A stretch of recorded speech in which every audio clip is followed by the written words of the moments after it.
Friends, welcome to my YouTube channel English with Simran. तो आज की वीडियो में हम करने जा रहे हैं पास्ट परफेक्ट कंटिन्यूस टेंसेस के नेगेटिव सेंटेंसेस। इसके पहले की वीडियो में हम स्टार्ट कर चुके हैं past perfect continuous tenses, but उसमें हमने सिर्फ किए थे अफर्मेटिव सेंटेंसेस, यानी कि सकारात्मक वाक्य हमने डिस्कस किए थे वो वीडियो में। बट आज हम करेंगे नेगेटिव एंड इंटेरोगेटिव। तो सबसे पहले करते हैं नेगेटिव। तो वीडियो स्टार्ट करने से पहले मेरी एक रिक्वेस्ट है कि अगर आपको मेरी वीडियो अच्छी लगती है तो प्लीज़ मेरी वीडियो को लाइक कीजिए। अगर आप मेरे चैनल पे पहली बार आए तो मेरे चैनल को सब्सक्राइब कीजिए और बेल आइकन दबाना मत भूलिएगा, और मेरी वीडियो को ज़्यादा से ज़्यादा शेयर कीजिए। तो अब हम स्टार्ट करते हैं पास्ट परफेक्ट कंटिन्यूस टेंसेस के नेगेटिव सेंटेंसेस। तो नेगेटिव सेंटेंसेस का मतलब होता है नकारात्मक वाक्य, यानी कि जिस सेंटेंसेस में हम ना नहीं का प्रयोग करते हैं, मत का प्रयोग करते हैं, ठीक है। तो दैट मीन्स वो क्या है, हमारे नेगेटिव सेंटेंसेस।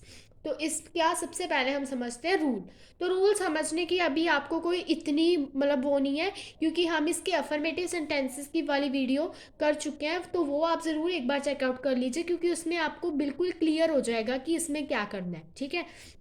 क्योंकि मैं जो आपको जिस वे से समझा रही हूँ टेंसेस, उस वे से आपको समझने इजी रहेंगे, आपको डिफ़िकल्टी नहीं होगी कि इतने सारे रूल्स कैसे याद करने हैं। तो जो आपने अफर्मेटिव में याद कर लिया, वो अब आप इसमें मैं आपको कंबाइन करके बताती हूँ कि उसको रिलेट करके कैसे याद करना है, ठीक है। रट्टा तो हर कोई लगवा देता है, बट समझ आना बहुत इंपॉर्टेंट है कि हम किस चीज़ को कैसे रिलेट करके लर्न कर सकते हैं। तो इसी तरह मैं अब आपको समझाने जा रही हूँ नेगेटिव सेंटेंसेस का रूल। तो सबसे पहले याद कर लो कि हमने पास्ट परफेक्ट कंटिन्यूस टेंसेस की हेल्पिंग वर्ब्स कौन सी पढ़ी हैं। मैंने आपको इसकी स्टार्टिंग में बता दिया था, अफर्मेटिव सेंटेंसेस स्टार्ट करने से पहले ही बता दिया था कि इसकी हेल्पिंग वर्ब कौन सी है, हैड बीन। तो दैट मीन्स जो हमारी हेल्पिंग वर्ब है वो हैड बीन है। तो मैंने आपको समझाया ये पिछली वीडियोस में भी, अगर आपने मेरी पिछली वीडियोस देखी होंगी, मैं उसमें भी आपको यही चीज़ कहती हूँ कि नेगेटिव सेंटेंसेस में आपने कुछ भी लर्न नहीं करना, आपने अपनी हेल्पिंग वर्ब के साथ नॉट लगा देना है, ठीक है। बट इसमें परफेक्ट और कंटिन्यूस दोनों कंबाइन हो रहे हैं, तो हम इसमें लिटल थोड़ी सी चीज़ याद करनी पड़ती है कि सबसे पहले हैड, जो हमारी हैड बीन तो मेन वर्ब है, ठीक है। तो सबसे पहले हैड लगेगा, देन उसके बाद आपने नॉट लगाना है, फिर उसके बाद आपने बीन लगाना है। बस इतना चीज़ आपने जो एक्स्ट्रा याद करनी है परफेक्ट कंटिन्यूज में, वो याद करनी है। बाकी कोई भी सेंटेंस आ जाए उसका नेगेटिव आपने ये याद रख लेना है कि अगर आप कंटिन्यूज की बात कर रहे हो तो उसमें आप हेल्पिंग वर्ब्स कौन सी लगाते हो, इज एम आर ना, प्रेजेंट कंटिन्यूज में। तो दैट मीन्स आप उसके नेगेटिव में इज एम आर के साथ नॉट यूज कर दोगे तो आपका नेगेटिव बन गया, ठीक है। तो इसी तरह इसमें आपने थोड़ा सा याद करना है, बाकी कोई भी सेंटेंस आ जाए आपने ऐसे कर देना, ठीक है। तो हमारा रूल क्या बना, सबसे पहले सब्जेक्ट, देन हैड, देन उसके बाद नॉट नेगेटिव का, देन उसके बाद बीन, फिर उसके बाद वर्ब की फर्स्ट फॉर्म, वर्ब की फर्स्ट फॉर्म के साथ आईएनजी तो लगना ही है क्योंकि कंटिन्यूस की बात कर रहे हो ना। देन उसके बाद ऑब्जेक्ट, और फिर सिंस और फॉर, जो आपने टाइम के लिए इस सेंटेंस टेंसेज में यूज़ करने हैं परफेक्ट कंटिन्यूस में, चाहे वो प्रेजेंट हो, चाहे वो पास्ट हो, और चाहे वो फ्यूचर हो। तो सिंस मैं आपको बता चुकी हूँ एग्जैक्ट पॉइंट ऑफ टाइम, यानी कि प्रॉपर टाइम के लिए आप सिंस यूज़ करोगे, और फॉर आप यूज़ करोगे जहाँ पर ड्यूरेशन ऑफ टाइम दी होगी, means hours, minutes, days, seconds, times की यूनिट दी होगी, अवधियाँ दी होंगी, उसमें आप यूज़ करोगे सिंस और फॉर। तो सबसे पहले एग्जाम्पल से समझते हैं। वह 1 घंटे से नहीं पढ़ रही थी, ठीक है। सब्जेक्ट है इसमें वह, तो वह का या तो ही होगा या तो शी होगा, ठीक है। तो अब यहाँ पर ही और शी का कहाँ से पता चलेगा, रही थी। तो आपको पता चल गया गर्ल की बात हो रही है, तो we will use our subject as she, ठीक है। तो शी क्या है, सिंगुलर सब्जेक्ट, इसमें तो सिंगुलर प्लूरल देखना भी नहीं पड़ता, सीधा लगाओ हैड, रूल के अकॉर्डिंग लगा दो नॉट, ठीक है, फिर बीन, ठीक है। तो क्या बना, शी हैड नॉट बीन। उसके बाद हमारी इसमें मेन वर्ब क्या है, पढ़, यानी कि रीड, ठीक है। तो रीड वर्ब की मेन वर्ब के साथ आईएनजी तो लगना ही लगना है क्योंकि कंटिन्यूस की बात कर रहे हो। और देन हमारा ऑब्जेक्ट है, इसमें कुछ भी मेंशन नहीं है, बस इतना कि बताया कि वो पढ़ नहीं रही, क्या नहीं पढ़ रही ये मेंशन नहीं है। अगर किताब या नॉवल या कुछ मेंशन होता तो वो हमारा ऑब्जेक्ट बन जाता, बट इसमें कुछ भी मेंशन नहीं है, तो आप इस ऑब्जेक्ट को करोगे स्किप। देन उसके बाद सिंस और फॉर यूज करो। अब सिंस या फॉर, यहाँ पर टाइम क्या मेंशन है, 1 घंटे, ठीक है। तो 1 घंटे यानी कि टाइम की क्या है, इसमें ड्यूरेशन है, अवधि है, ठीक है। वैसे तो बहुत सारी वीडियोस में आपको कंफ्यूज भी किया हुआ है, अगर आप बाकी वीडियोस भी देखो कि सिंस कहाँ लगेगा, जहाँ पर एग्जैक्ट टाइम पता है वहाँ पर बंदा सिंस अच्छी तरह से लगा लेता है, क्योंकि सिंस में कन्फ्यूज़न ही नहीं होती। कन्फ्यूज़न क्या होती है फॉर में, कि फॉर कहाँ लगाना है।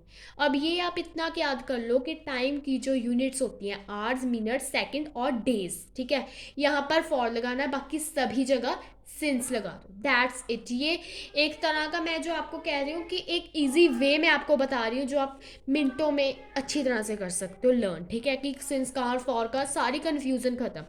तो 1 घंटा यानी कि टाइम की क्या है इसमें यूनिट मेंशन है, आवर्स है, ठीक है। तो दैट मीन्स हम यहाँ पर यूज़ करेंगे फॉर 1 आवर, ठीक है। अगर आप वन मेंशन नहीं करना चाहते तो फॉर अ आवर, ठीक है, क्योंकि अ आर का मतलब क्या होता है 1 घंटा। तो अब हम करते हैं सेकंड एग्जांपल। वह सुबह से सो नहीं रहा था। तो रूल के अकॉर्डिंग सबसे पहले इसमें हम अपना लगाएंगे सब्जेक्ट। तो वो क्या है, वह। अब ये ही है या शी, तो रहा से पता चल रहा है ये क्या है, ही। फिर उसके बाद आप यूज़ करोगे अपने रूल के according had, then not, then been. ये तो चेंज ही नहीं होना, चाहे आप सिंगुलर की बात कर लो चाहे प्लूरल की बात कर लो, तो इसको इतना मतलब वो देने की, दबाव देने की ज़रूरत नहीं है, सीधा रूल में से देख के लगा दो, ठीक है। फिर उसके बाद हमारी मेन वर्ब क्या है, सो यानी कि स्लीप। अब मेन वर्ब के साथ आईएनजी लगना है क्योंकि कंटिन्यूस की बात कर रहे हो, ठीक है। वर्ब यहाँ पर ऑब्जेक्ट, सॉरी यहाँ पर कुछ भी मेंशन नहीं है। अब टाइम देखो, सिंस या फॉर, क्या मेंशन है, मॉर्निंग। मैंने आपको क्या बताया, फॉर कहाँ यूज करना है, टाइम के ड्यूरेशंस के साथ, hours, minute, seconds and days. यहाँ पर फॉर, तो क्या सुबह क्या इसमें आ रहा है, यानी कि मॉर्निंग, एग्जैक्ट टाइम पता चल रहा है। तो आपको बिल्कुल ही क्लियर है कि यहाँ पर सीधा सीधा बता दिया, काम मॉर्निंग में शुरू हो गया, ठीक है। तो दैट मीन्स सिंस यूज कर लो, सिंस मॉर्निंग, ठीक है।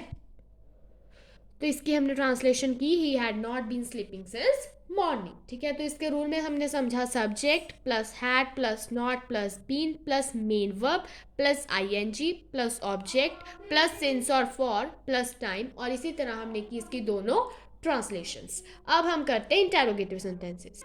तो इंटेरोगेटिव सेंटेंसेस यानी कि प्रश्नवाचक वाक्य, ठीक है। तो सबसे पहले इसका समझ लेते हैं रूल। ये बहुत इजी वे से मैं आपको इसको भी रिलेट करके समझा दूंगी कि इसमें हमारी हेल्पिंग वर्ब्स हैं हैड बीन। इतना चीज़ याद कर लो, कंफ्यूज होने की ज़रूरत नहीं है, ठीक है। अगर तो बात करें इंडेफिनिट, कंटिन्यूस और परफेक्ट की, ठीक है, तो क्या याद करना आपने, नेगेटिव में याद रखो कि उसकी हेल्पिंग वर्ब्स के साथ नॉट लगा देना, ठीक है। चाहे वो इंडेफिनेट है, चाहे वो कंटिन्यूस है, चाहे वो परफेक्ट है, प्रेजेंट, पास्ट, फ्यूचर, कोई भी है, ठीक है।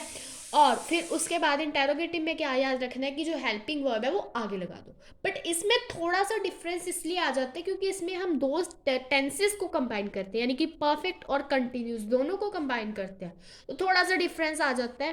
तो दैट मीन सबसे पहले हमारी हेल्पिंग वर्ब लगेगी, फिर उसके बाद हमारा सब्जेक्ट लगेगा।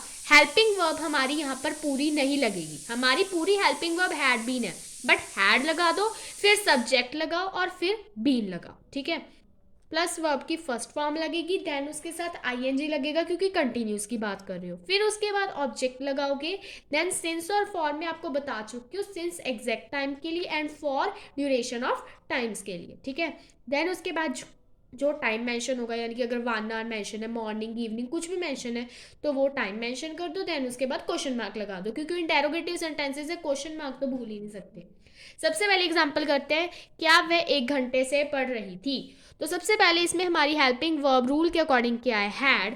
देन उसके बाद हमारा सब्जेक्ट क्या है, वह यानी कि ही और शी होगा। अब ही या शी है, ये रही से पता चल रहा है कि शी की बात हो रही है, ठीक है। देन रूल के अकॉर्डिंग हमारा बीन आएगा। उसके बाद हमारी मेन वर्ब क्या है इसमें, पढ़ यानी कि रीड, ठीक है।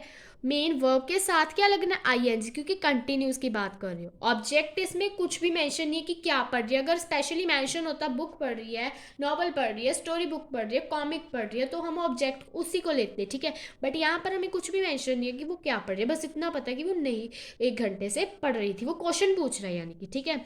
तो फिर उसके बाद हम सिंस यूज करेंगे या फॉर, ठीक है। सिंस हम इसलिए यूज़ नहीं करेंगे क्योंकि यहाँ पर हमें क्या दी हुई है, ड्यूरेशन ऑफ टाइम, यानी कि टाइम की यूनिट्स बताई है। मैं आपको ऊपर ही बता चुकी हूँ, जहाँ पर टाइम की यूनिट्स आवर्स, मिनट, सेकंड और डेज आर, यहाँ पर आपने फॉर यूज़ करना है। तो यहाँ पर आवर्स आ रहे हैं, घंटे को आवर्स ही कहते हो ना इंग्लिश में, फॉर अ आर या फॉर 1 आवर भी मेंशन कर सकते हो। 1 बहुत कम यूज़ होता है, आपका गलत ही इंक्लूड किया जाता है, तो फॉर अ आर आप यूज़ करो, ठीक है।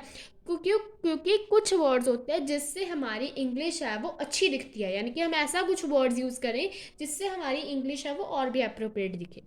तो पहली एग्जांपल ये होगी। अब सेकंड करते हैं, क्या वह सुबह से सो रहा था। ठीक है, तो सबसे पहले रूल के अकॉर्डिंग हैड, फिर उसके बाद हमारी सब्जेक्ट क्या है इसमें, वह है। अब गर्ल है या बॉय है, यानी कि ही और शी, तो रहा से पता चल रहा है ही, हैड ही, उसके बाद बीन रूल के अकॉर्डिंग, फिर उसके बाद हमारी मेन वर्ब क्या है, सो यानी कि स्लीप।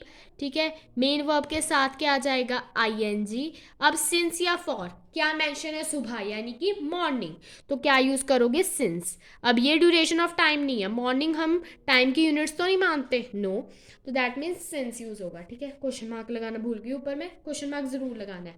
तो सेकंड की ट्रांसलेशन क्या होगी, had he been sleeping since morning. ठीक है, तो इंटेरोगेटिव सेंटेंसेस में हमने समझा had plus subject plus been plus main verb plus ING plus object plus since और for plus time plus question mark. इसी तरह हमने की इसकी दोनों एग्जाम्पल्स।